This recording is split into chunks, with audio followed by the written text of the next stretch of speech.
mbokk yi siifur les talibé Sonko TV dal leen nag jàmm ci seen chaîne bi nga xam ne saa bu nekk rek daf leen di toppal lépp ne moo di xibaar ki nga xam ne moo di Cheikh Bara Ndiaye borom def gis ñëpp daal nañ koy ràññee moom Cheikh Bara Ndiaye ginnaaw nag ay propos wala sax ay mauvais kaddu yoo xam ne ki li di Cheikh Omar Diagne daal na koy yëkkati jëme ko rek ci ñi nga xam ne ñoo di sunu maam yi mooy rek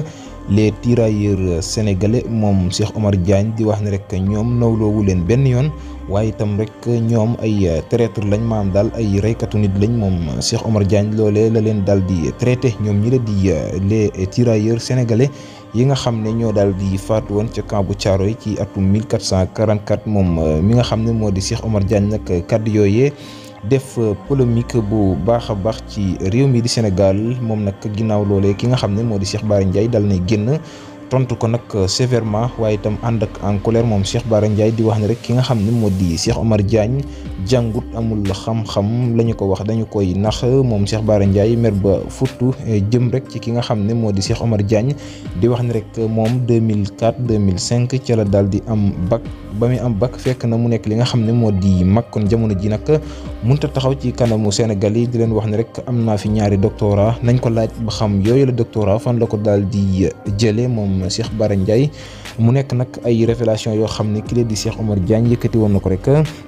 ginnaaw bi nu ko dékk woon micro muy waxtaan jëm ci réew mi ci la daal di àddoo di wax ne ñoom ñi nga xam ne ñoo di les tirailleurs sénégalais yi nga xam ne jamono ji ñi ngi leen daal di màggal muy wax ne Afrique rek ngay jàpp ay nit rey leen rey say mbokk ñu wëlbati ko di la màggal Afrique dong la am moom Cheikh Omar Diagne loolee ba mu ko yëkkatee nag tax Cheikh Bara Ndiaye àddu ci ay mbiram di wax ne rek moom ile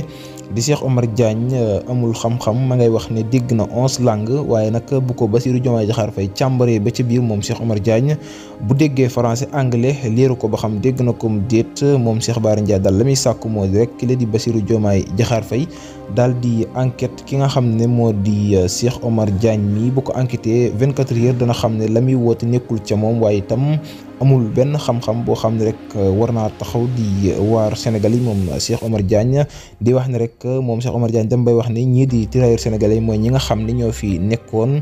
doon buum sunu maam yi waaye itam doon rey sëriñ daara yi di taal daara yi waaye itam rek di bombarder village yi ñooñee la Sénégal wëlbatiku di ko màggal muy wax ba cité ci ay pays yoo xam ne jamono ji ma ngay wax ne loolee kenn du ko fa def ndax kat ay les tirailleurs ñoom ay traître lañ moom Cheikh Omar Diagne di wax ne nawloowu leen benn yoon jamono ji